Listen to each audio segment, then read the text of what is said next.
Scott Pilgrim is awesome. But why? My anonymous voice actor and loyal cameraman on Devo will help me answer that question. Take it away, Devo. What we do here is go back. Scott Pilgrim is a high-octane action comedy from 2010. It stars that boy from Arrested Development and that evil girl from Sky High. When Scott Pilgrim becomes bored with his current love life, he hooks up with angsty girl Ramona Flowers. Unfortunately, he has to contend with her League of Evil exes. Will he be able to sort out this love predicament? Find out on the next episode of... Devo, this isn't a class project. Don't ruin my fun, Trey. I've been an unpaid intern for years. AdSense has been slow, and you're the best voice actor I've got. You mean only voice actor? Look, you've been great help for my channel, which is why I'm letting you co-write this review. Don't get too crazy, okay? Alright, Mr. Director. Here's my summary.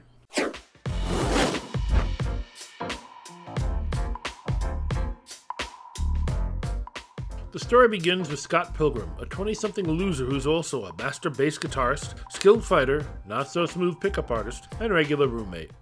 Amazon.ca, what's the website for that? Amazon.ca. He dates this high schooler, Knives. He rocks up with his band, and a trippy intro plays. Later, Scott crashes a party. He meets Lava Girl and gives her the smoothest pickup line ever. Hey, you know Pac-Man? I know of him. They changed it because...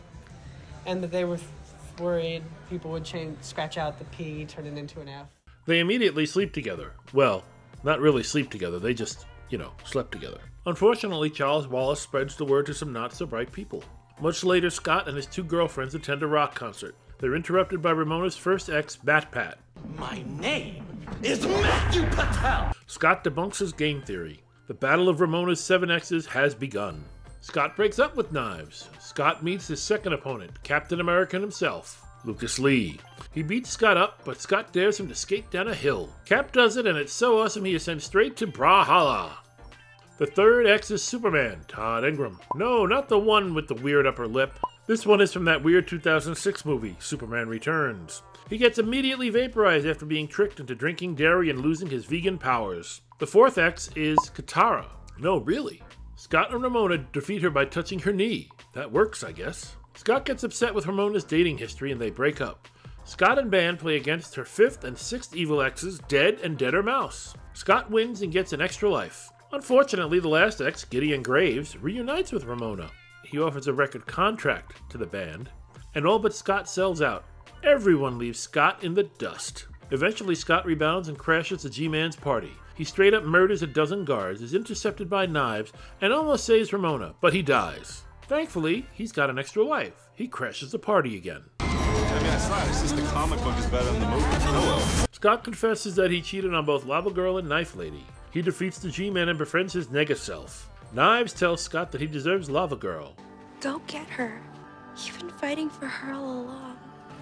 I'm too cool for you anyway. Scott and Ramona exit our plane of existence and live happily ever after.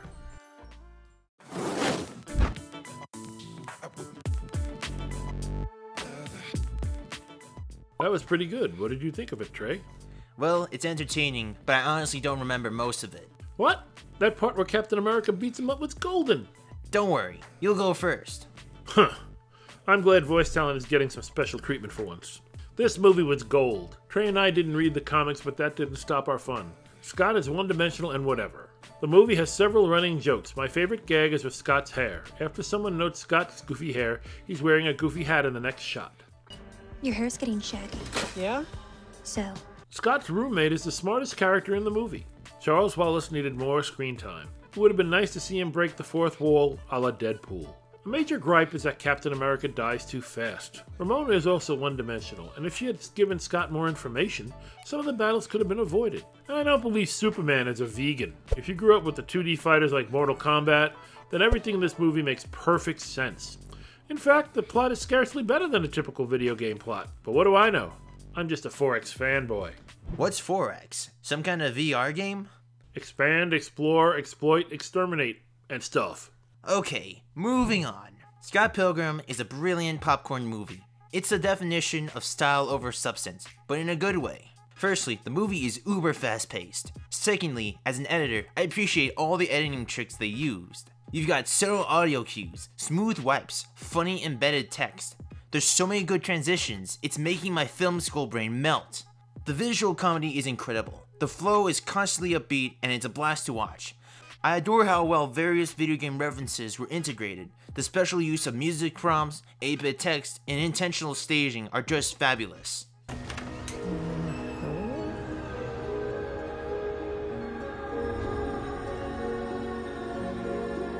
Edgar Wright and crew made an awesome crowd pleaser, but strip away all the visuals, the fight sequences, and YouTube poop tier editing, the story is very forgettable. Scott is a loser, but also a kinda depressed jerk.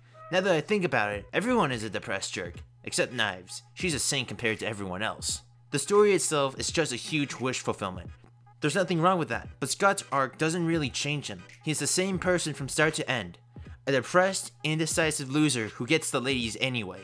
Scott is an underrated guitarist, he beats up Captain America, and he gets Lava Girl at the end. He gets the power of self-respect or whatever, but I don't buy it. That confession with Knives and Ramona doesn't convince me either. Also, the color grading is very mundane. You'd think they boost the saturation for this kind of romp. The comic is bursting with boldness, but the film's color is very muted. Just a nitpick. And that's pretty much it. The story has a lot of cool moments, but not much in the way of substance. But if you turn off the critical side of your brain, it's an excellent ride. Let's wrap this up. Firstly, all style, no substance. If you can put your brain in neutral for 90 minutes, then the movie is quite enjoyable. Secondly, Knives is right. Knives is too cool for Scott. I'm glad she left him at the end. This is the best dumb fun I've had in a long time. It was pretty entertaining. I haven't had so much fun leaving my brain at the door since Bill and Ted's Excellent Adventure. We give it 4 out of 5 Pilgrims.